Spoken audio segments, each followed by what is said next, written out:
Picture a bustling marketplace in 1979 Johannesburg, Port Elizabeth, or Durban.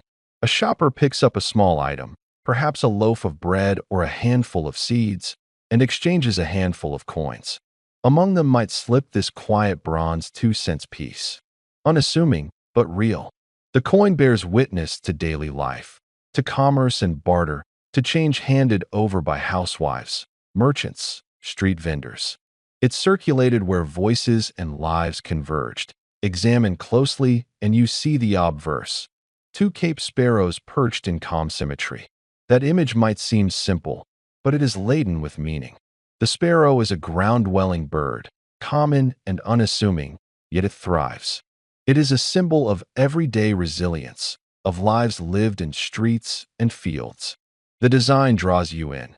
Each feather's detail, each curve of the wings, the slight tilt of the heads, a visual whisper about balance, nature, and subtle beauty in the mundane. Flip it over, and the reverse carries the nation's name in both English and Afrikaans. Republic of South Africa/Republiek van Suid-Afrika. Those bilingual inscriptions hint at the dual identity of a people, a society navigating multiple languages, multiple histories, multiple tensions. Around the rim you see the year 1979, anchoring it in time, but also the denomination 2 cents. In those letters and numerals lies a narrative, a currency system, the reach of government, the intentions of a minting authority. In understanding this coin, we must appreciate the context. South Africa in 1979 lived in a complex era, one of deep social fracture and powerful dynamics. The coin was minted under a regime wrestling with identity, justice, and inequality. Every piece of currency is political. Every coin is a token of authority and trust. People accepted this little bronze disc because the state told them it had value, and daily life trusted that system. For many, it was simply serviceable change. For others, a reminder of the structures under which they lived. Yet time does something to coins. It erodes grooves, softens edges, darkens the surface, hides inscriptions. The patina grows, sometimes unevenly, light smudges of coppery brown, deeper tones in crevices. A well-preserved coin from 1979 is rare. If one remains with crisp detail, sharp rim, clear letters, strong relief, that is a signal of exceptional care or fortunate preservation, perhaps kept in a collection long ago, shielded from wear and handling. Collectors prize such examples. They value the intersection of condition and scarcity. A 1979 South African bronze 2 cents coin in everyday condition might fetch modest sums among those fascinated by African numismatics. But when one is preserved beautifully, perhaps in uncirculated or mint state, it commands far greater admiration. The fine lines on the birds, the edges' integrity, the clarity of the dual inscriptions, those tell a refined tale, one that speaks to reverence, stewardship, history held firm against wear. Think of a collector tracing the path of that coin. It might have rested for decades in an album, unseen, seldom touched, or passed through cautious hands that recognized its value early. Over time, the narrative of scarcity widens. Fewer excellent specimens survive, more stories are lost, and demand strengthens.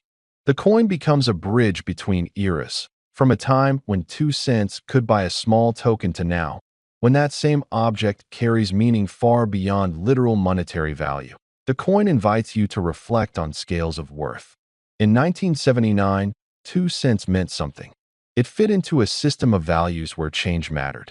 As economies evolved, inflation, new currency systems, changes in minting policy all diminished the everyday relevance of small bronze coins. Yet the coin survives as artifact, not currency. Its value has shifted from transaction to remembrance. It becomes a relic, a witness to transitions, to shifting economies and changing societies. Consider, too, the tactile dimension. Holding the coin, feeling its weight, edges, temperature differences against your skin. It connects you to those past hands and places. You imagine the palms of someone in 1979, perhaps paying for fruit, or kids saving small coins. That physical connection across time makes even a small coin seem epic. In telling its story to your viewers, you guide them through a layered journey. You begin with its humble face, bronze, small, 2 cents. Then invite them to see the sparrows, the inscriptions, the year. Next, ground it in political and cultural soil. Explain the language, the regime, the tensions. Then move into collecting lore, condition, rarity. Finally, link it to human experience, commerce, touch, memory. Each layer adds depth, weaving a compelling narrative.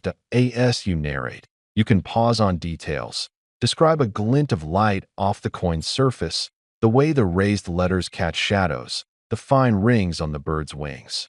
Use sensory language, sight, sound, touch.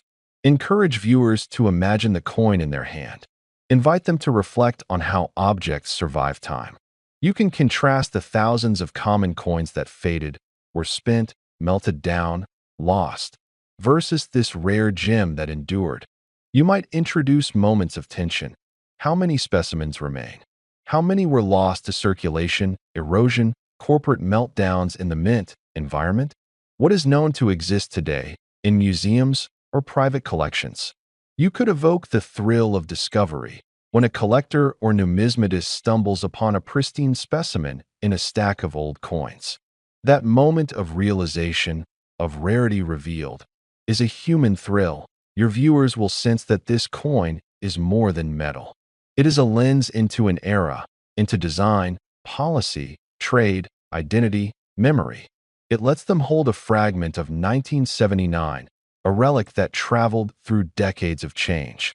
It brings abstraction into touchable form.